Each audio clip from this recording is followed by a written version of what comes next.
Imagine you're 19 years old at this point. I get on the car sales floor, no idea what I'm doing. And my first commission check is $14,000 my first month. And the reason why that happened was because I literally talked to everybody. I didn't care who you were. You're a 16-year-old kid or you're a 90-year-old grandpa looking at a Mustang. Like, I was going to talk to you because I didn't know any better. And that was my first rule of sales, never judge, right? And I learned that, and I did the first month, and I looked at my parents and showed them my paycheck, and I was like, I don't know if I'm going back to school.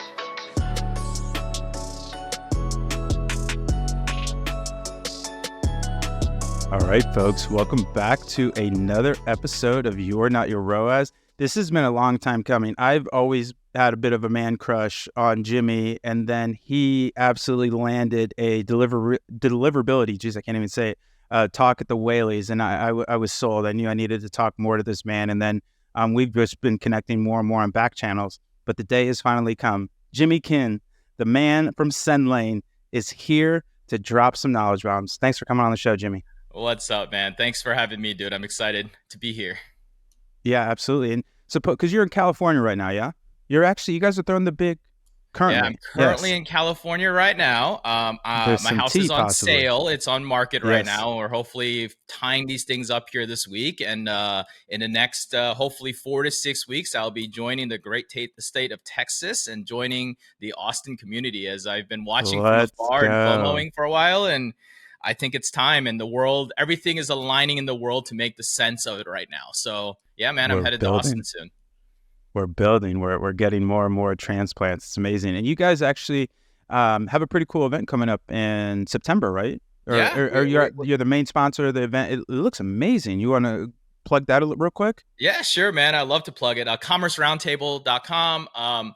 We've been doing this event. We started this thing not to be a brand of SendLane, but to be a brand on its own on purpose, because we wanted it to stand out, really be content driven, and really focused on education, less about pitching and selling.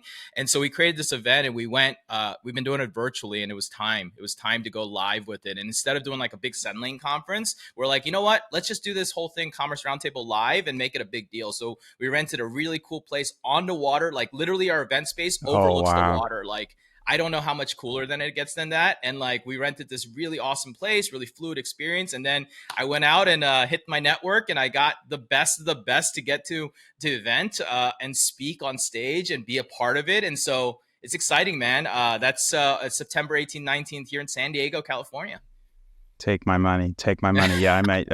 I'm a little traveled out, but I might have to make the journey west for you. The speaking list looks incredible, and all the people in the industry it is turning out to be the must attend event of the year. So really awesome on you guys doing that. For people that don't know you, how'd you get started? Like, give me kind of the Jimmy Kim elevator pitch in like a minute or two. Man. A minute or two is going to take a while, but I'm gonna try my best. Ready? So you can take as much time as you want. Just I started my first, baby. Yeah, I get you. I'll kind of zap all the way back in my life. So I'm originally from the Maryland, D.C. area, so I'm not actually from California originally. Okay. I grew my life, and my first career was actually in car sales, believe it or not. So the story is one of those fun ones. I washed cars. I was actually a lot attendant for years. And I went to school. I went to Penn State. And when I came back from school the first summer, I was like, hey, I'm here back for my lot attendant job for my summer gig. And they're like, Jimmy, we don't have any spots left right now. And I was like, what do I do? Right. So they're like, but dude, you've been washing these cars for years. Why don't you just come sell this summer? Come inside. And I was like, all right. So that's what I did. And that summer was one of my incredible first summers that I had. And imagine you're 19 years old at this point. I get on the car sales floor, no idea what I'm doing. And my first commission check is $14,000 my first month. And the reason why that happened was because I literally talked to everybody. I didn't care who you were. You're a 16-year-old kid or you're a 90-year-old grandpa looking at a Mustang. Like, I was going to talk to you because I didn't know any better. And that was my first rule of sales, never judge, right? And I learned that, and I did the first month, and I looked at my parents and showed them my paycheck, and I was like, I don't know if I'm going back to school. And they're like, well, show it to me again. So then I backed it out in the next month, and I did 16 grand the next month. So like, things just went crazier, right? And I started repeating that. And within the 3 months of the summer, I had made more money. And this is 2001. So like, I had made more money than I was going to make as on my computer science job in an yearly salary in 3 months. And I was like, this is what I want to do. So I never went back to school. So I dropped out at that point. I wasn't doing bad. I just dropped out, and I said, I'm going to hold. I'm just going to go make some money. Well, you know how these things go. So sold cars, quickly wanted to excel the ladder. So I eventually became a finance manager, finance director, general sales manager. Then eventually at 25, I was running 3 Saturn stores in Maryland, 3 Saturn stores, one being a top 10 in nation. And it was really cool, man. I had all these stores. I had 3 stores that were running. And then, of course, the whole 2008 crash happened, right? The last recession before what we might say we are today. And when that happened, Saturn died. And they said, okay, Saturn's dying. We're going to reopen these stores as Kia stores. Do you want to do it? And well, honestly, at that time, Kia had a pretty poor reputation. And I was like, man, I don't know if I want to go slog this out. And at that time, I had this friend and he was running this whole thing online and I had no idea what he's doing. And that was the first moment I took my very first career move. So my first career move was making 350, 400 grand at 28, 29 years old. And I was like, I don't want to do this forever. I need to go learn a new skill. So I went to this guy and I said, look, I know you're not going to be able to pay me what I am, but I do come with a lot of operation knowledge and sales knowledge. Teach me what you're doing in marketing. Teach me what this digital marketing thing is, online marketing is, and I will help you run your company and operate. And I took a huge pay cut. I'm talking like going from 400 grand to like 100 grand, less than 100 grand, sold my house, moved into a little apartment, and I just learned. And so that was my next move. So that's when my first introduction into digital marketing happened in 2008. And the first thing I really learned about was email marketing. That's actually where my love started from all of this, right? And I learned that you could grow this list and these people who would be on your list and they would opt in. And then when you sent them an email, they'd click on it and to make a purchase, I'd get a payment out of it, commission, right? As an affiliate marketer. And that got me hooked, man. And so that was my first move. I worked there for a couple of years. I helped carve out some incredible stories there, helped do some incredible big product launches. It was an internet marketer. So like I learned a lot of stuff there. And then I ran off to start my first business. So my first business was an affiliate marketing business. I did the same thing I learned and then when it made money. And then I started to teach people how to make money. So I became a content creator and started educating people. And I started amassing a good amount of money. And there was this day where a friend of mine in Vegas reached out to me and was like, I got a 50 grand PO to Pacific Sunwear for some clothes. I don't have the money. Can you help me? And at that point, I was flush with money. I was young. I was like, fine, sure, we'll help you out. And so I could put some money into that business. And well, a couple months later, I was at the store checking it out. I had nothing about it. I just knew the relationship with the guy. So I just gave it to him without even really thinking about it. And then I went in there and I was like, dude, this is cool. What are you guys doing? And he was telling me all this stuff. And I was like, so where's your website? And they're like, we don't have a website. And I was like, oh, this is it. So I was like, look, I don't even want the money back. Give me ownership. Let's buy this deal out. This company was only doing 700 grand a year. It's not doing a lot. I gave you 50 grand. I think it's a good investment. We can get into a position. So I carved out a portion of the company. And the first thing I did was spin up what we call a Shopify store. And so this is 2013, 2012, 2013 as we're spinning it up. And we set it up. And at this point, it's a brick and mortar, maybe 1,200 square foot front end in Las Vegas, over in Spring Mountain, over in the Asian area. Well, we quickly went from boutique where we carried everyone's all stuff and we had the small D2C, like we're doing cut and sew and we're figuring it out. We had created this thing called the elongated T that everybody has now, but in 2013, I was like, we need to patent this. We need to get this to market. We need to start working on that. We had basics back before basics were cool, ultimately. And of cose, that's always what going on is things about timing, right? So we tried to patent the elongated T. We got kicked out. We tried a lot. We spent way too much money trying to design patent that thing. And we learned real quickly that clothing is really hard to design patent. So from there, we took off online. We went from this retail storefront to this huge, online warehouse, small, tiny showroom. We moved, we went to a huge warehouse. We had all these online sales. We had all our own clothing and brand only. And we did a lot of cool stuff. We did the influencer stuff before influencers cool. We had everybody wearing our clothes. I'm talking like all the, I guess now they're aged now, but like people like DJ Tiesto and Justin Bieber, Chris Brown, Jamie Foxx, all these guys wore our clothes. And some of the cool people that are cool now, like Little Uzi, was doing our birthday party celebration for us back in 2017 in a private venue before Little Uzi was anything. I still have video from it. It's cool, man. Remember when we were doing the whole thing where everyone froze? I can't remember what they called that thing, but the music would freeze. Yes. Yeah, I have video from us doing it at our own like little birthday event with Little Uzi's kind of feeling with it, right? Like cool stuff, man. And it was a really cool experience. But of course, those all good things have to come to an end. And our end was a creative difference. The situation was very simple. I was a capitalist. I like making money. And my partner at the time, was a creative, and he really didn't think it was cool that we're selling out of all our clothes because we're flooding the internet with Facebook advertising. It was one of those fun little arguments, and that was like kind of the moment for me that I knew that I wanted to go do my next thing. So in the background of all this time, both these companies needed something. They needed a tool to do email, needed a tool to make money online. And the tool options I had were MailChimp and Bronto. I couldn't afford Bronto, and MailChimp was just too light. So me and my partners at that time, the founders, they were running their own business. We said, let's just put some money in. This can't be that hard. Let's go figure out and build this tool to make our own money. And though it was hard, we built this really great tool. And it wasn't the tool you see today by any means. It was a tool that was like very ugly, but it was designed for us to make money. So for the next 4 years, man, we literally made money using our own tool. And we just kind of did our thing. In 2017, I was like, all right, we need to go do something with this. I see legs on this. We've already been able to prove some enough that we can go out and do it. So that's when I put my head down again. 2017 started this thing. It was completely bootstrapped at that time. So we're like, well, we need to go raise money, but we have no revenue. So let's go do revenue. So we went out, just like you probably noticed today, I got on the floor, we called, we dialed, we got people into the book, and we accelerated revenue really fast. And then we got to our seed round. And then that's when the magic started happening. So the seed round was, the whole idea behind the seed round was I wanted to launch this new platform, the platform of the future, e-commerce focused, a unified future, because the thing that I had the biggest pain when I was an operator was I had too many freaking apps, man, too many things that I was using in my store. I didn't even know what half the things were. I didn't even know how to cancel. I still remember there's this a $3.99 app that haunted me every month. I had no idea how to cancel it. And it killed me because I know it's only $4, but you guys know as operators, $4 drives you fucking up the wall because you know it's there, right? And so that kind of got me sparked, and I started this platform. But I knew that I had to start with email, so I worked my head. We worked, and for 3 years almost, we built this platform because we knew what we had to be competitive in market, and we built it and launched it in 2021 as an email marketing platform only. And that's when like the real SendLane started to be born.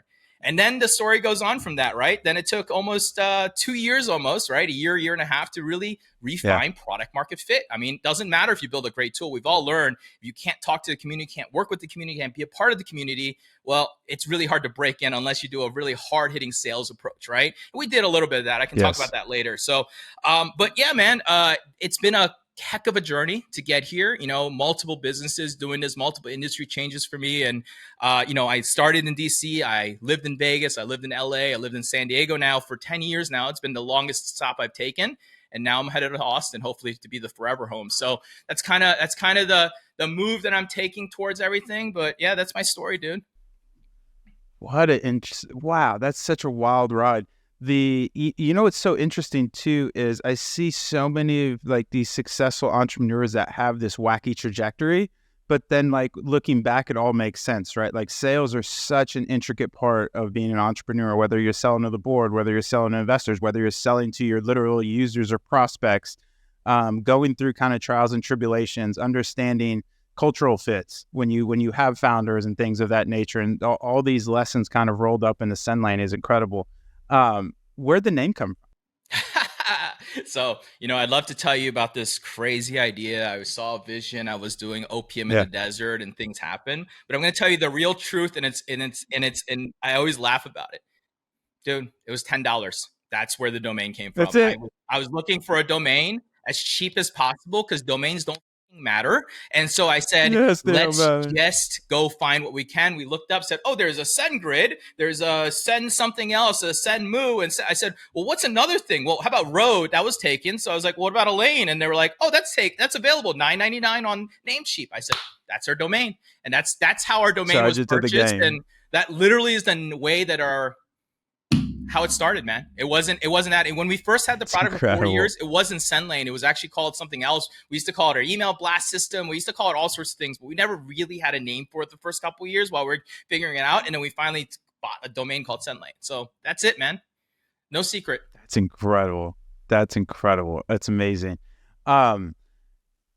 I'd be remiss not to. So from the car dealership, is that how you got into tuning? Because you actually, we'll drop the link to the Instagram. You have an incredible it's one of my favorite cars of all time, candidly. But give us a little bit of color there, because I think sometimes entrepreneurs can get caught up in so much and they don't have this blow off valve, no pun intended. Yeah. Where there's a nice tempering sometimes. Where I know personally, I I lost a lot of my hobbies and passions when I was at CMO Triple, because you're just overwhelmed with work, right? And I think that was a mistake on my part, because you can get into a place of diminishing returns where you're just constantly working, but you're working at 60%, where it's like, dude, just take a day off, or take the half day and recharge, because you're going to be better, smarter, and you start to have, again, the output isn't there, but you found a beautiful passion and hobby, and the output has been incredible. So give me some thoughts behind how you got into tuning.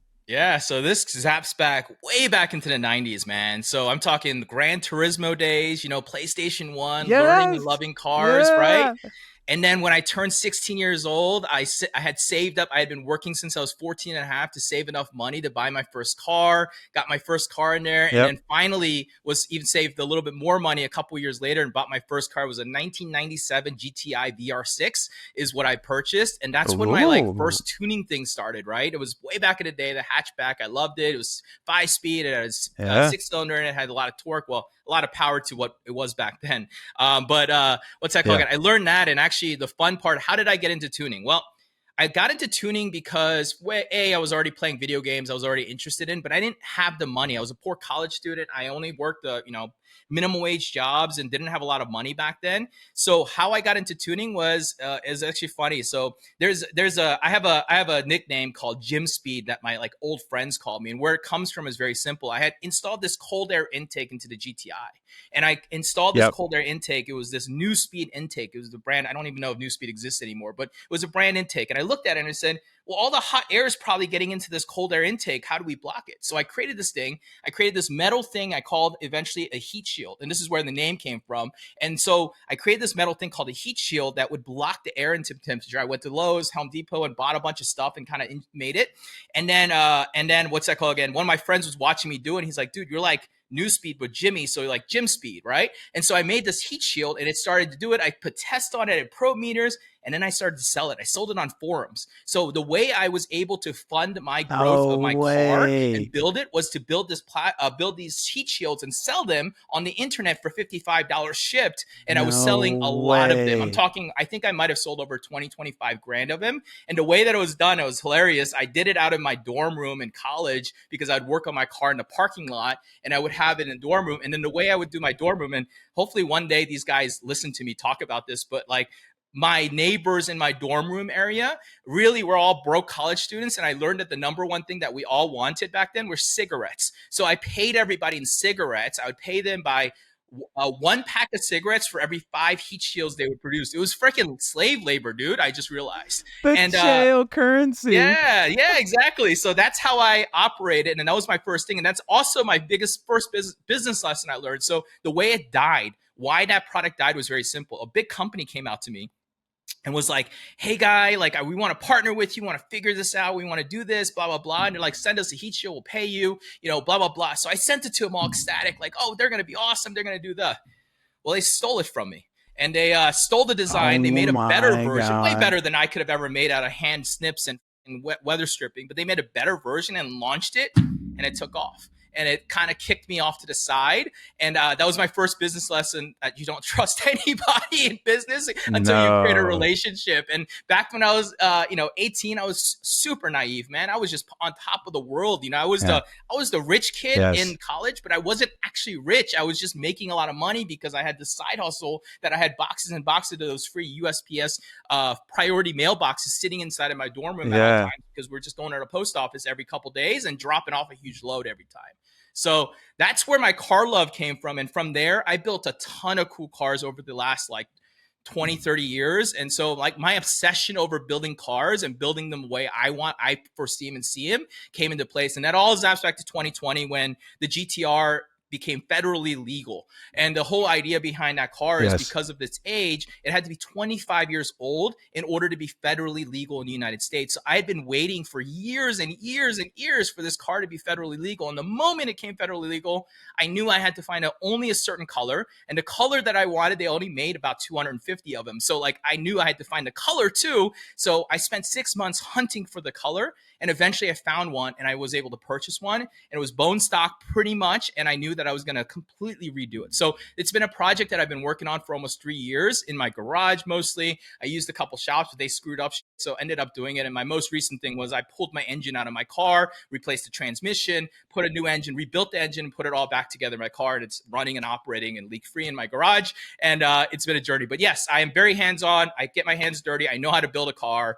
And it's just one of those hobbies. And to yourself, Rob, like, it's my exhaust. My C-level in my company always laughs. They go, Jimmy, go work on your car because you always come back with great ideas. And I said, why do you think that happens? And I said, it's because I take my mind off of business and I focus on building something else. And during that time, ideas flow through my head. And so, like, that's where my output happens. My wife always says, go work on your car if you're pissed off. It's the best way to go bang on it. You know what's more? You can curse at your car and it never gets its feelings hurt. So, you know, it's okay to go work on it. But yeah, 100%. Man, that's how the car love came in. It's not a new thing for me. I've been doing it for, again, like 20 plus 30 years almost as a car guy. And like, I love cars, man. And like, in my perfect vision world, and why I'm looking even in Austin is because I want a big lot so that I can build a big garage. One day I'm going to have a lot of cars, and I'm working towards it. And especially where the cars are going right now, I'm scared. So I need to collect them all as fast as possible. So that's kind of the idea behind Texas on top of everything. It's a personal selfish thing, but yeah, man. That's how I got into cars, dude. Big story there. But yeah, a lot of little lessons. That is so wild.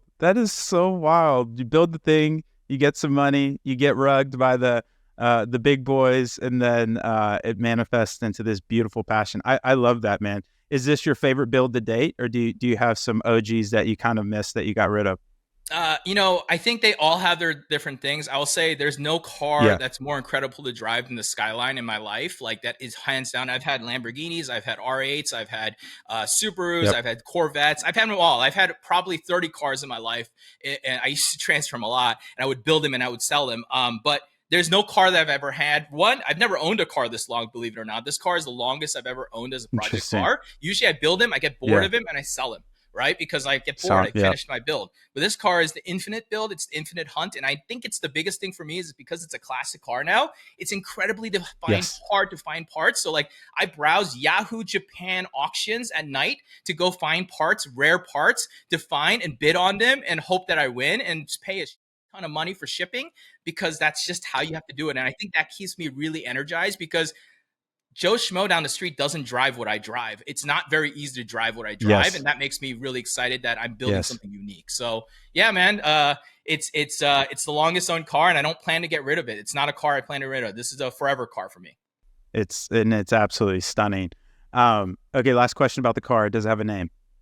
Stinky, and the reason why it's called Stinky is because my son called it Stinky. Because it has, of course, hopefully no one in EPA is listening to this, but it has no emissions of anything. And it absolutely stinks when I fire it up, because I run it on race fuel almost all the time. I run it on E85. So like, it's running at race levels. And so it always stinks. And so my son likes to call it Stinky because it stinks the garage up. That's amazing. What a wild, Jimmy, you have such an incredible story. I love it. Let's wrap up the maiden segment with one last question. What's the nicest thing someone's done for you? Oh, man, dude. A lot of people do a lot of nice things for me. I believe what you put out into the world comes back always. And I've always had the true belief of that. I think the nicest things that, oh God, I don't even know what dude, that's such a great question, dude. Like, really, that's a great question. I'm trying to think what's the nicest thing. I guess I go back to my parents, man. I think the nicest thing my parents did was bring me to the United States when I was a year old. And I guess I'm forever grateful for that mindset, that they were willing to leave their country and come to another country and bring me here to be a better human being. So I would say at the core of it, and I know it's like super a little cheesy, but that's truly probably the nicest thing anyone's done for me. I think there's been a million nice things people do for me every day. And it's, you know, I can't pinpoint one. I don't want to single anyone out. No, I love that, man. And off of I just did 30 days all across Europe, and just being in the States, North America, or Western Europe, man, you've kind of already won. Like, it is crazy. I was just meeting so many killers and entrepreneurs, and people are like, dude, if this visa doesn't go through, I'm going to get sent back to Iran, or, you know, whatever. And they're going to take all my money. My business goes away. Like, it's crazy. the problems that you don't realize exist when you are born in the States, North America, or Western Europe, where it's you can travel anywhere, you don't need visas. It's insane. It's insane, and so it's beautiful. I love it. Shout out to the parents. Let's do it.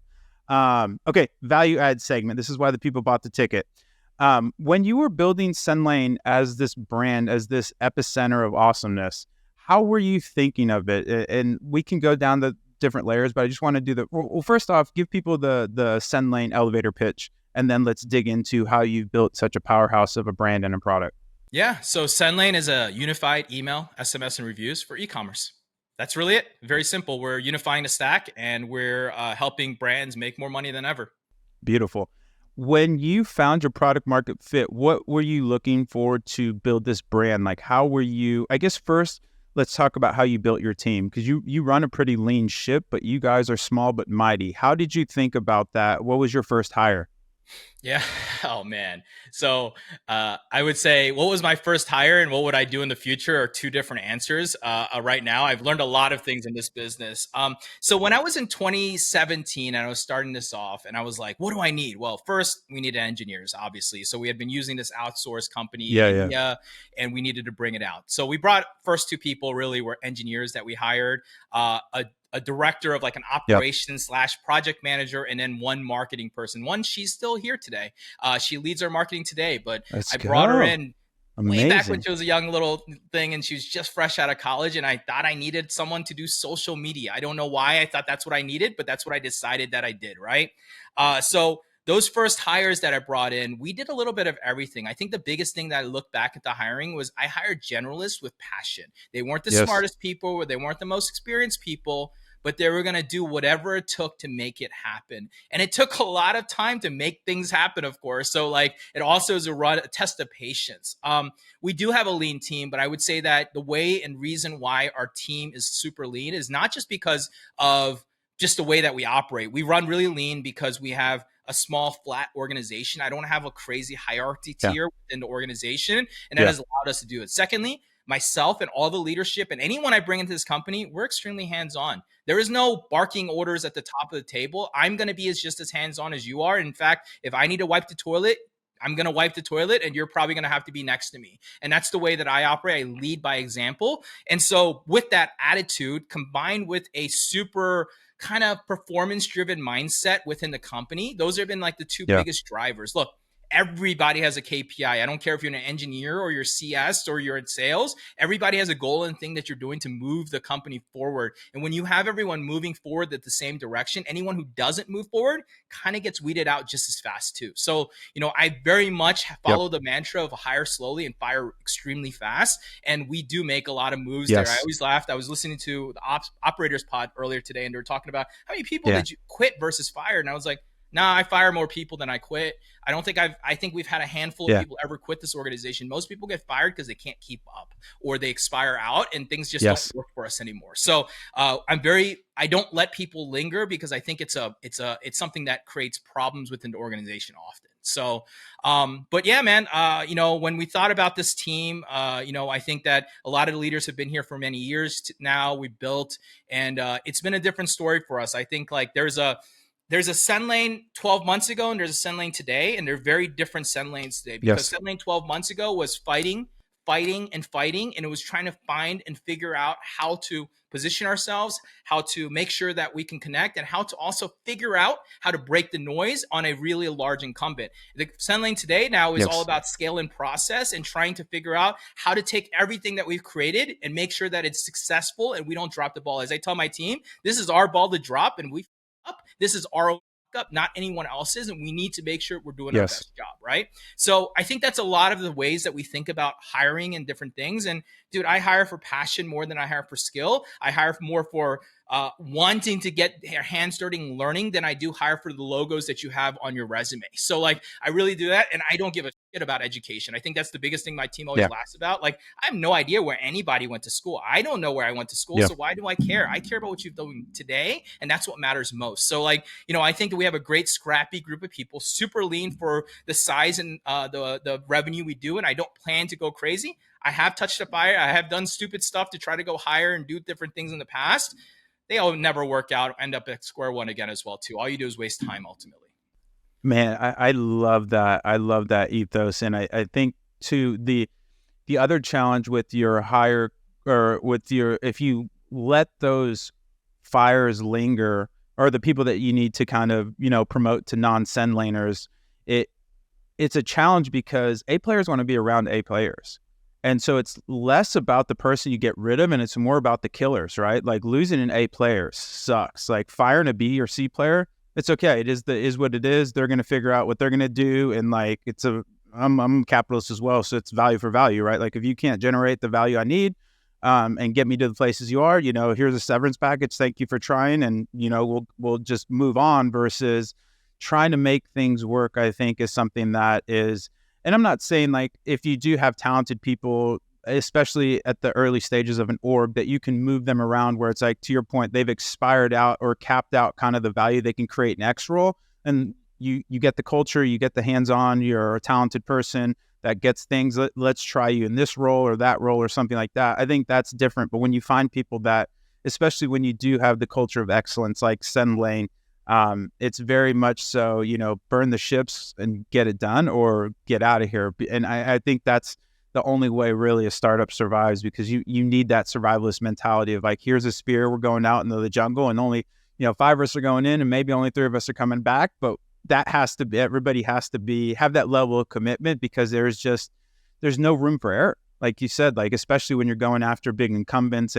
But I think that's also, it's a feature and a bug, right? Where it's like, it's great in the sense of all this survivalist stuff, but there's a certain aspect of at a certain point, and I don't know if you necessarily ever need to get there. WhatsApp did it, Instagram did it, but as you grow headcount, paradoxically, like sometimes production goes down, which is kind of weird. So I'm much of the same ilk as you, where I want to keep it as lean as possible and move as fast as possible, because that's the other thing, where when you're fighting these big tankers, one of the big advantages you have is the agility to move quickly, to ship marketing campaigns faster, to jump on the zeitgeist, to add a feature, to do this, where you don't have a 6-month roadmap and sprint that you can't touch because your head of engineering is like, this has already been laid out. So I love the way you're thinking through that, man. I think that's absolutely the path.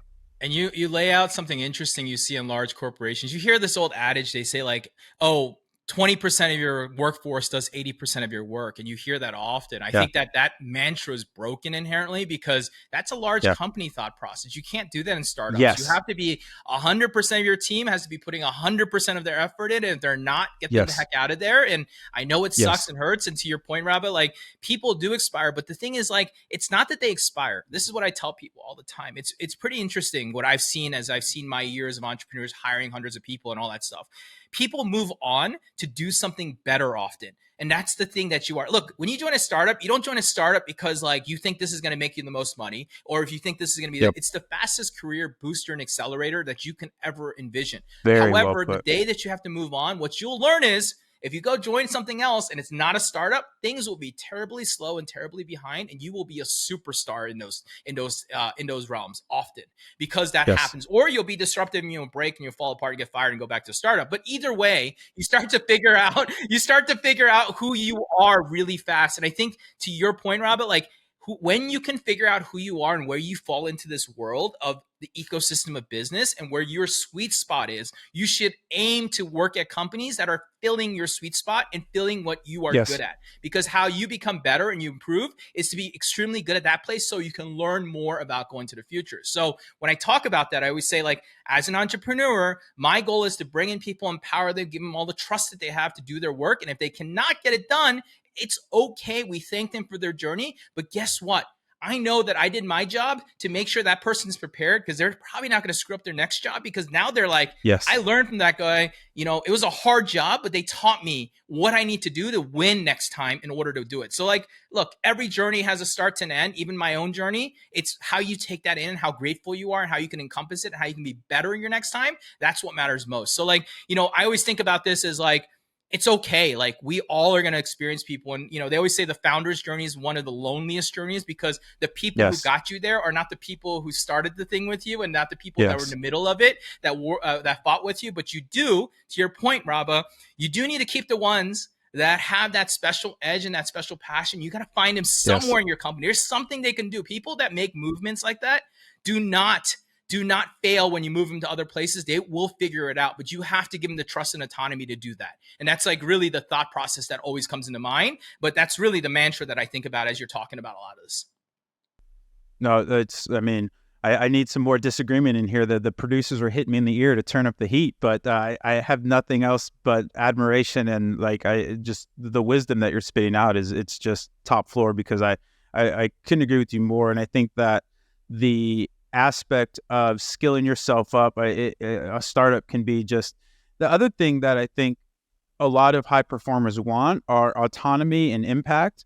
And once you get layers of bureaucracy, dude, those two things, like especially too, when you get kind of higher level people that are not necessarily like quote unquote on, but are financially stable, right? Where it's like, if I lose this job or not, I'm not going to go hungry. So the economic incentive starts to be less. And it's more so, am I working with the people I want to work with? Am I working in the vibe I want to work with? And am I working on the thing I want to work with?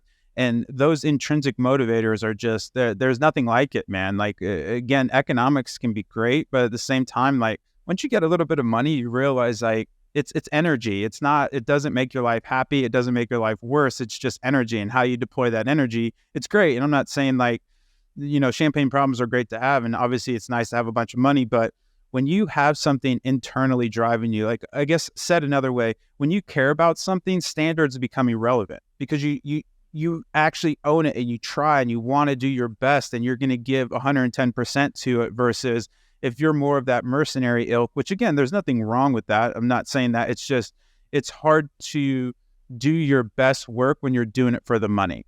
And I'm not saying you can't do great work for the money. Like, there's a bunch of great consultants, agencies out there that are essentially mercenaries in that sense. But I think that's so important to have that. And it also makes the hard times better. Right? It changes challenges to opportunities, where it's like there's just this weird camaraderie where you just link up for a grander vision bigger than you. And it's there's a weird thing of accomplishment, right? Like the harder the work, like accomplishment is almost like a function of how hard you worked for it. And so when you do scrap and do this, and now you're like, oh my gosh, there's commas in the bank account. Oh my gosh, we're in triple digit logos now. Oh my gosh, we just scored X or Y or Z. That's such a cool brand. And like that's something that is so fulfilling that I just don't think financial compensation can ever replace it. And again, I'm not saying don't get paid. You absolutely need to get paid. Make sure that you value for value and get what you're worth. But I just love the passion and the excitement and the connectivity, I think, is also the word I'm looking for. When you build that team that's just firing on all cylinders, man, there's just nothing like that feeling of being able to get a campaign off the ground or something where it's like, God, we had this thesis, we executed on it, and it fucking worked. Like, yeah, like that's the path, man. That's just incredible. You said you have kind of a flat hierarchy. How do you think of like managing your team? Like, do you guys do one-on-ones? How many directs do you have right now? I have 8 direct reports to me right now. So it's generally my VPs and a couple people. So I lead the partnerships team. So I have 2 people under me in partnerships, and then I have my VPs, and then just several other outliers that might report to me for different reasons, like some of the operation people and so forth. I have weekly one-on-ones with everybody. I always ensure to make sure that I'm talking to everybody, find out what's going on, and help them support him. And with that, we lead in a very fast communication speed in our company as our thing. Like, yes, again, it leads from the top. For myself, like, I will respond incredibly fast to anybody, and we expect everyone to do the same within the organization. So super high communication level is important. Telling people more about things and being super transparent about it. When you up, you need to raise your hand until you messed up so we can go fix it, so we can move on to the next thing, right? Like, those are things that we've instilled. We don't have egos in this organization. That's like the thing. You mentioned this whole thing of like big people coming from other org. The number one thing that always fails with every person that's come in here has been ego. You can't come in here with ego, because I know you think you know a lot of stuff, but the moment you try to come into the Send Lane way, you will be humbled often. Because as much as people think they know stuff, man, we do a lot of incredible stuff for a small organization that people are just shocked by. Again, like as you said, man, like people think like we're tremendously larger in headcount. We're not. And the reason we're not is because I don't believe it. I believe in hiring people. I know this is like the wrong mantra that a lot of people think, but like I hire people in need after we need it, not when we need it. If that makes sense. Like when we say like, like, oh, I need 3 people for 3 months from now. No, you get to 3 months, you figure it out, you bust out of the seams, you're hurt, and then you go hire some people to fill those seats, and then you will hire a better person because you know what the challenges are and who the person is. So like we have even that mantra. So like right now today, I don't even have them published. I have 7 recs technically that I could open up, but we're not going to open them up because I want my people to bust out of the seams and show me the need before I hire those people. And that's where we hold back. And, it's just, it's a bootstrap mentality that I have ultimately that I think about like this. But like, dude, money's not going to flow forever for us. We got to make sure that the money's good. And, my number one job is to make sure that every one of my team members are paid. And so if I want to make things like that, I got to make sure that money lasts the longest as possible, or else it's just going to be me on my own island. So like, I think about all of these things very much so. And it's very much a bigger picture thinking that you have to instill within the business. I could not agree with you more. And so we actually went through that at Triple Whale, where a couple takeaways. One, pedigree is very rarely maybe there's some like very technical verticals like engineering or something, but I can just speak to marketing. Like marketing pedigrees, I could care less about your pedigree. Like it was, what have you done? Have you failed? Have you gotten back up? And then pretty much a lot of that, all these things kind of encompass what I would call just vibe. Like, do I want to work with you? Especially in a small team. Like I wanted to be, involved in my direct reports, and I wanted to make sure that they're living a fun life as well as doing enjoyable work.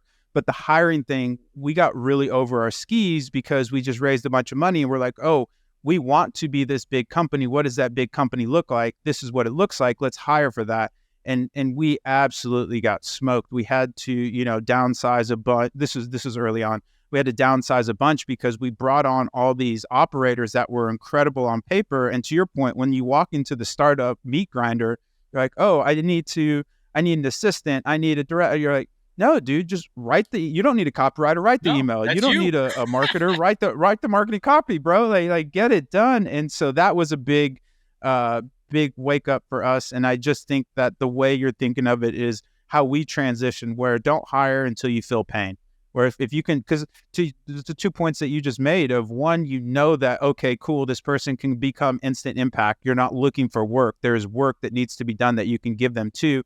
And then 2, I think without the problems, you don't really know what the solutions are needed. And so having those, you can have all the solutions in the world, but they don't really stick because Professor Christensen had a great line where problem is a place in the brain that a solution goes. And so if you don't have those problems, those solutions, you can be awash in the ways to solve this, but you don't really have the understanding of what you're trying to solve or what the problem is. And so I think that's candidly the best way to hire. And not to say that you can't hire fast. If you do start to feel all these pains, you don't want to overwork people for too long. But being able to articulate, hey, Jimmy, I'm trying to get X and Y done. I need more resources. I need a content writer. I'm spending 5 hours a week on the newsletter, and the newsletter is really important to our content constellation, but I can't keep doing this and keep doing that. Can I please have some resources? Yeah, perfect. Go find some people, go hire your person. But saying, oh, I want to start a newsletter and I need a person to write it. It's like, well, start it. Give me some proof of work. And then if it starts to work, hey, here's some resources. Let's grow this thing. I couldn't agree with that more. And I think it's such a siren song in a way, because a lot, especially too, if you just raised, because, your board or your investors expect you to do something with that money. And so it's like, yes, I know, but I don't want to just go on Vegas and be like, hey, all on black or all on red. Like, let me deploy this capital in a meaningful way versus just burning through it because this is what X or Y or Z company has done. And also the other thing, the ego thing is just, it's so on point where it erodes and breeds contentment and resentment. And those are the 2 kind of emotions that you can't have in a startup. Everybody has to be on the same team or you got to get out. There has to be this almost founder level commitment when you're there, where it's like, let's grow this thing together and we'll go to war together. And if things, my incentives and your incentives start to diverge, then let's have a talk. But that cohesion is something that I've seen time and time again as being pervasive in the most high performing teams that I've experienced, where you're all in it and you're all in. I love that. Yeah. You don't join a startup because you want easy work. Put it that way. That's something I tell people all the time on the interview process. You're not joining this because it's easy, guy. You're joining it because you're going to learn a hell of a lot of things and you're going to have a lot of responsibilities and impact. And if you want that, that's why you join here. Otherwise, go get a large corporation job, because then you can just tuck behind the 9 to 5. Yes, 100%. And again, I don't Nothing want to wrong come with it, across by the way. judgmental there. Exactly. There's nothing there because it's not. I used to be this huge believer in everybody should start a business. It's the most honorable thing in the world to do, and I still believe the latter, but not the former. Where people just have different risk tolerances. People are at different journeys in their life. Some people just are fine with clocking in and clocking out, and there's nothing wrong with that. But that a startup is not the place for that type of attitude. Like it's not only dangerous but disingenuous, where and I think having that talk up front where it's like, hey man, this is going to be the hardest job of your life, but it's going to be the most fulfilling job of your life, and if you're okay with that trade-off, let's explore this more. If not, no worries, you're talented, go do your thing. Maybe we can do some consulting together or what have you. But I love that. Okay, a couple other questions. If you could spend $1 million right now, how would you spend it? Oh, I'm about to, I guess. I'm going to go buy a house in Austin. Let's go. So yes, Let's that's how I go. spend it. Okay, If I amazing. wouldn't, I'd be buying a lot of cars. And I know that sounds really bad, There we but go. who cares? It's about the now and the fueling it. And if it's $1 million I have to spend right now, they'd be probably at least 5-6 cars in my driveway. I love that. Yeah, money's energy, man. Money's energy. Yeah, it is. It's not the money. It's what it brings, and that excitement brings to the passion to fuel yourself, so you can make more money with it. Right? Like it's a big cycle, man. And your point, like more money doesn't mean that things are easier. It just means that decisions are harder. So yeah, and you just have different problems. Like you're just trading problems for different problems. Like it doesn't solve anything. It's just a different way to live. I love that. Okay, one last question. How do you think of launching new features? You guys have been really, really, especially just in recent memory of like maybe the last 3-4 months of creating these incredible moments that people just really want to put the brand. How do you think of launching new features, and how have you been able to garner all this momentum, especially with, there's a couple behemoths in the space, and you're really starting to come into that really nice number 2 spot, which is, especially in the ESP world, worthy of winning. You know what I mean? I mean, it's not nothing. It's not, I do not think ESPs are a winner take all market. And if you're in that second or third spot, man, it's a tidy little business, and you have the direct line revenue, right? Where it's like, hey, I'm actually making you more money. That was one of the big epiphanies of my career, where I got really into coding, into websites and all this stuff. And I realized, oh my gosh, building somebody a cash register versus making that cash register ring, you can charge way more for the latter than the former. Where it's like, if I'm making that person money versus building them a website and they have to do it, and they're like, hey, why am I not making any money? The website's broken. It's like, website's not broken. Your business just sucks. So anyways, the too long didn't read. How have you guys been able to just really turn up the rocket boosters, or hit the nitrous in terms of the momentum of lately, and how have you attached that to kind of the feature set releases? Yeah, man. That's a great question. I've been dissecting a lot of my own work here, as funny as that sounds, because I look back and I say, what have I done right? What have I done wrong? And how do I continue to improve it? Because that's my goal as a marketer that I'm always thinking about. So, when it came back to, I'm going to go all the way back to the thought process that I had. This was like a year ago, roughly.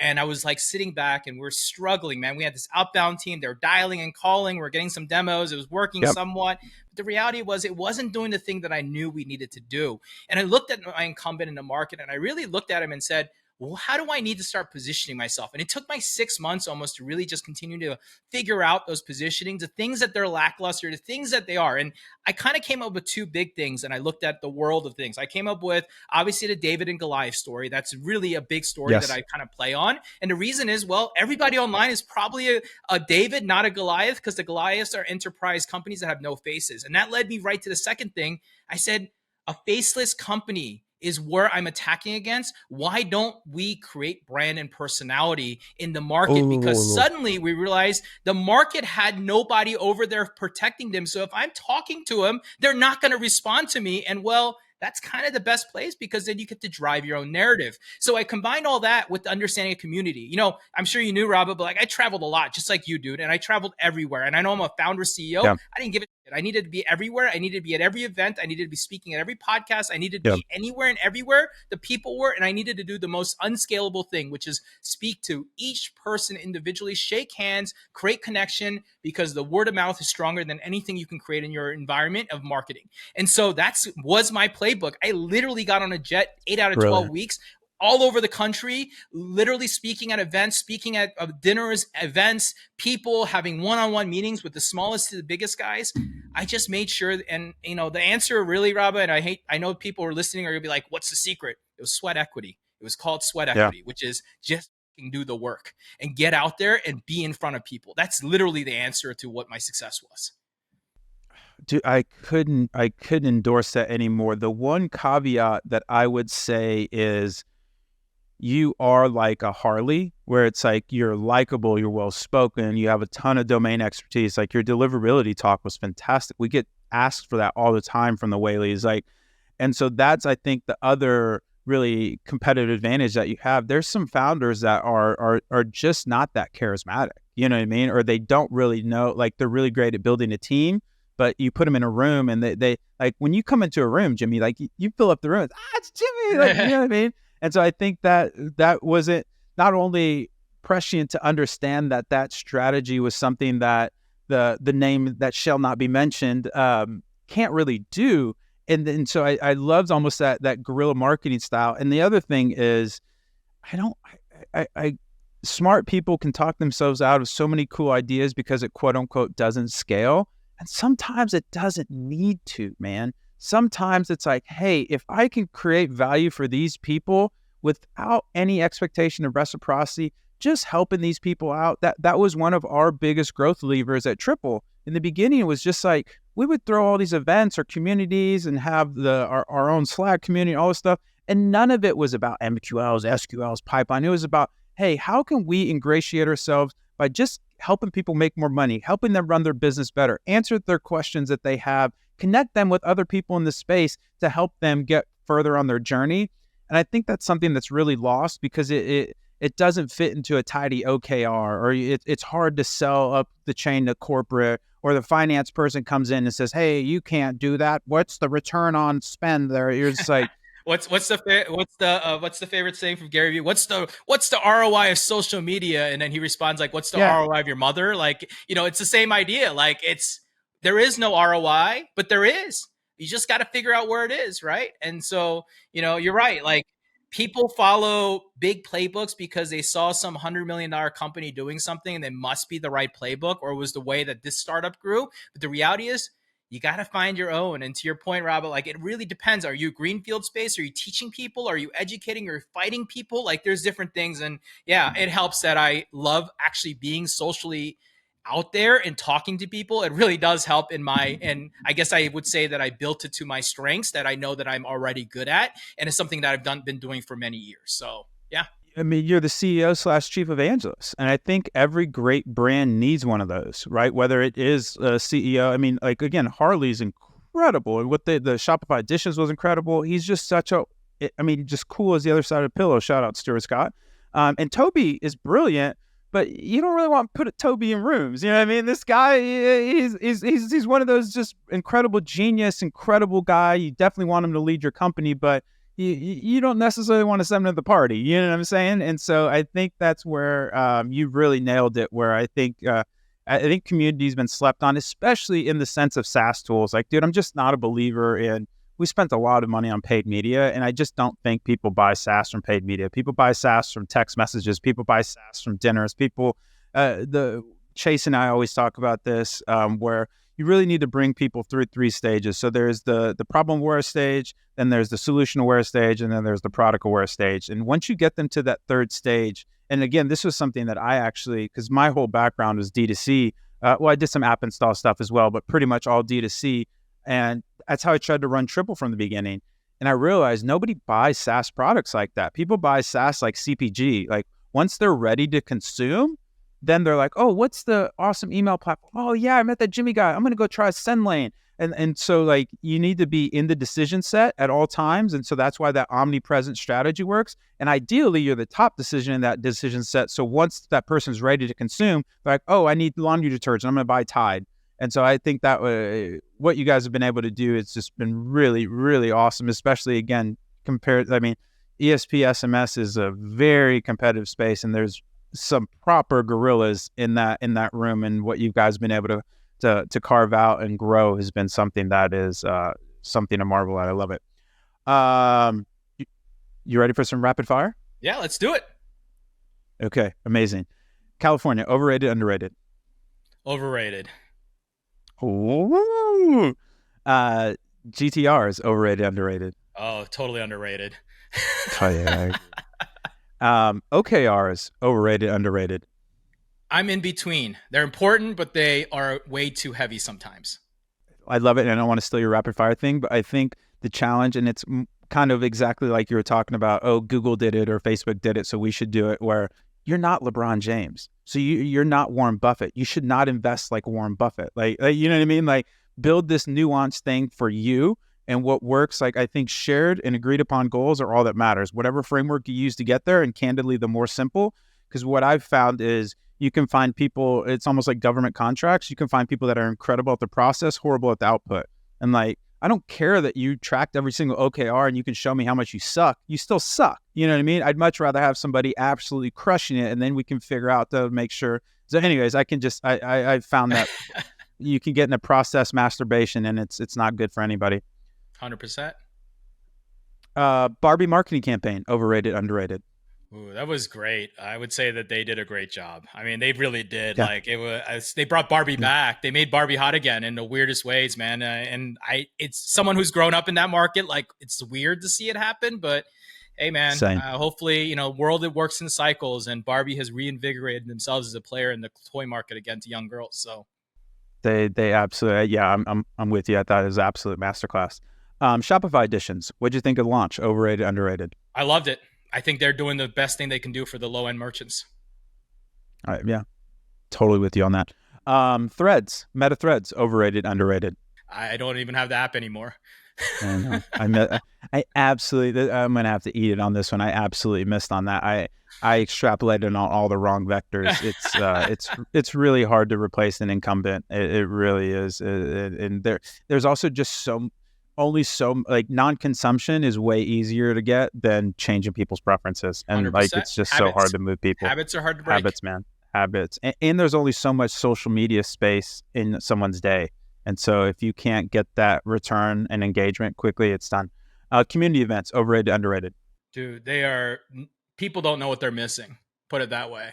They really don't. And like, I know people are scared of it. You just got to break out of your shell and get out there and do it. Like, go shake hands. I always say, here's my event strategy. Whenever I go to an event, I always think of 3 things. I tell my team, you need to come back with 3 things. I don't care if it's 3 demos, it's 3 connects, 3 very important things you need to achieve those goals. And that's all your event does. If you can accomplish that in 1 hour, then you can go and do whatever the hell you want for the next 3 days if you want. If it takes you 3 days, do it. We can't go in there to win the world. You need 3 things, because as a human, that's all you can accomplish. So that's my event community strategy: is go in, meet 3 people, do 3 things, have 3 objectives. If it's me going to say, I want to go meet Jason at Hexclad, I'm going to make sure I meet him. And that's my 1 check mark to move on to the next thing. You see what I'm saying? Like, really getting really focused on it. And that's my strategy behind that.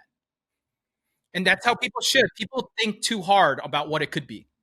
Gosh, it is so well articulated. So I've done just so many conferences, and I'll tell you what, simple and concise is better, because I went into a lot of these at the beginning of, I'm going to take on the world, blah, blah, blah, and you end up leaving with nothing because you're overwhelmed. Versus like, dude, if I can walk away with 3 connections or 3 takeaways or 3 ways to improve my business, that's such a beautiful way to look at it, Jimmy. I love it. I absolutely love it.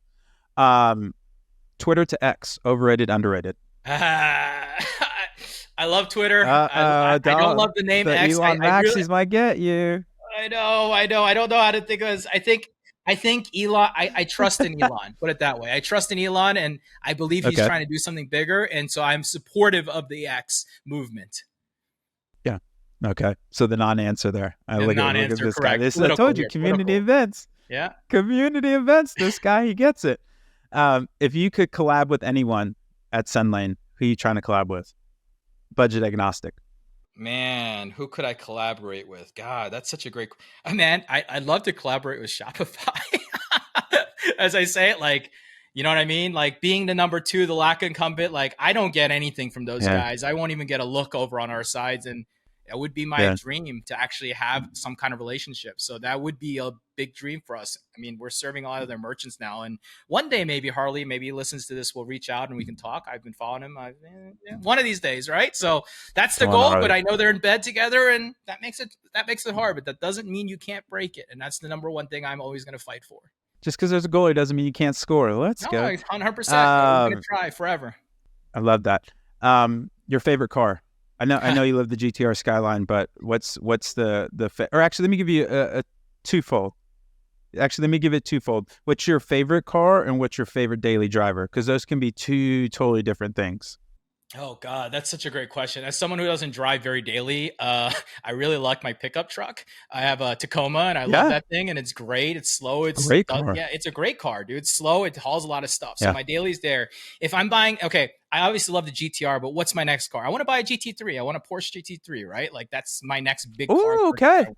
Because I've done the Lambos, I've done the Audis, I've done the Ferraris. Now it's time to try a Porsche out, and I've been waiting to get one, and hopefully in the next couple of years I can afford one of those things. So. Yeah. So you never done the Germans? Okay, let's go. Germans, I just like haven't it. done the Porsche yet, so I know that. Because the Audi, yeah. Audis, Lambos, the Audi. Excuse me. Porsche's the one that I haven't gotten to yet. The R8 is sexy. No Rari on the not a Rari guy, huh? No, just not an Italian guy. Just Yeah. That's my douche. That's my douche quality. I want the just full blown douchey red Ferrari. Just get it. I'm thinking about just grabbing one for a year or two. Just getting the experience of being done with it. Yeah. No, so funny. I have a friend that's also kind of a big car enthusiast, and he's had a GT40, like all the crazy exotics like you. And he said his favorite car is actually the Lambo Urus. He said it's actually a phenomenal car. You can drive it. It's fun. It's big. It's safe. Is that a good take or a bad take? Dude, the Lambo, it's actually I've driven him. I've ridden in him. They're nice. I mean, they're nice cars. I don't know if they're worth $250,000. I'd rather have a Range Rover. Right, they're proper. I had a Range Rover SVR as a daily, and it literally is the same thing, except that it doesn't have the Lambo badge on it, and the bucket seats are I would say more comfortable on SVR than they were in the Lambo. So it's name. There's a little bit of name attached to that thing.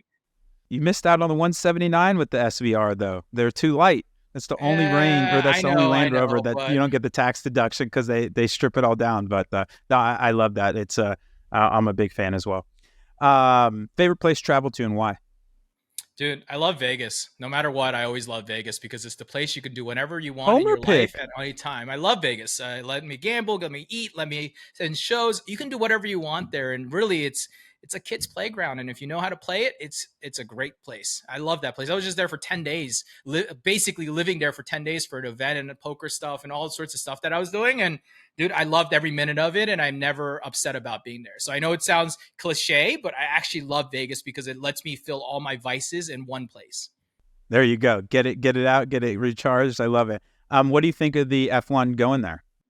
I think it's overhyped. Super overhyped. Street circuit at night. It's overhyped. Oh, I think it's way overhyped. My heart is that this is like the third person that said this. I was so on board. Yeah, it's so overhyped because of they're gouging everybody for what it is, man. Like blocking off restaurant views unless you pay for tickets. Come on, man. Like this is supposed to be about the sport, not about the money, you know? And I think it was cool until that's a great point. The money and the capitalism came into it. I'd rather go see in Austin or Miami where it's easier. Or, I mean, it happens all the time over in California. No big deal. You know what I mean? It's the same thing. It's fair play. Yeah. That's all you see anyways, right? Totally. It's like it's almost like a UFC fight, or a little bit worse than UFC fight. But yeah, it's not the same as when you actually watch it on TV. Dude. The Super Bowl is better on TV than it is in person. I can tell you that right now. I had 50-yard line 100%. Tickets, 12 rows up in the Super Bowl, and it still wasn't as good as being in the TV. 100%. I love it. Okay, one last question, Jimmy. If you can invite 3 people to dinner, dead or alive, fictional or non-fictional, who are you inviting? So you're sitting at the head of a 4-person table. You have 3 seats to fill. Who's getting an invite from Jimmy Kim? I think we're going to bring in Elon because Elon, I just think, is an incredible character, and he's going to be funny as hell.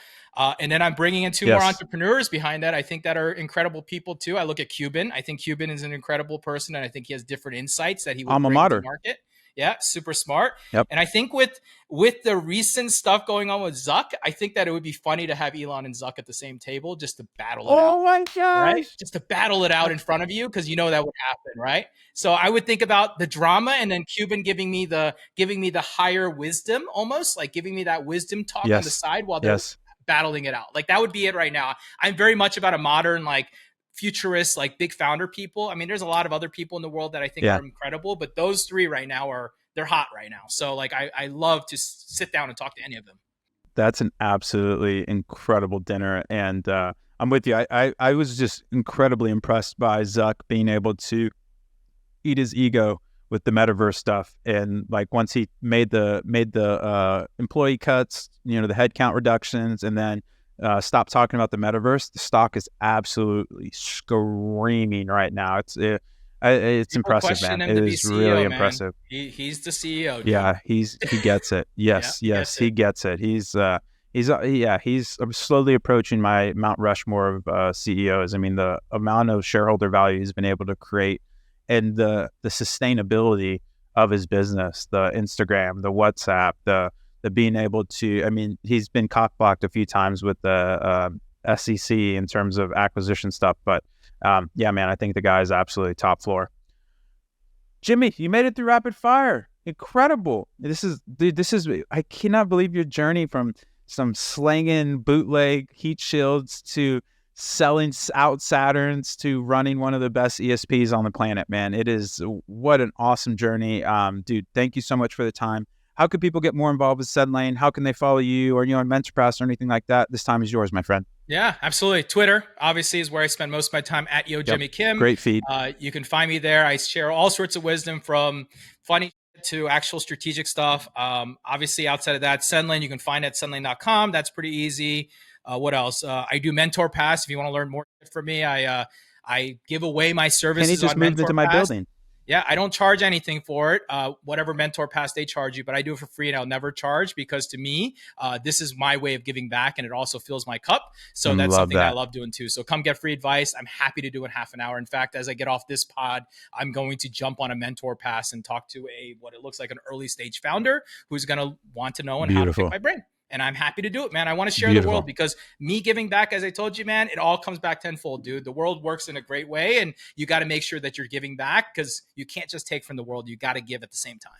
Dude, I have a big create more than you consume. I think that's beautiful, man. It really, and it's just a cool way to live. It's just help people when you can, and especially too when it's at that arbitrage of like, it's such a little thing for you, and it's so life changing for that other person. It's just. I think it's just a beautiful way to live. Jimmy, you're just such a wonderful human, dude. Thank you so much. Don't forget about the e-commerce roundtable. How do people get tickets? Commerceroundtable.com. And I'm going to put a little FOMO scarcity play here, because I'm being serious and upfront, but we're like 70% sold out already. So like get in before it's gone. We're expecting to sell out by mid-August completely, and the event's not till September. Yes.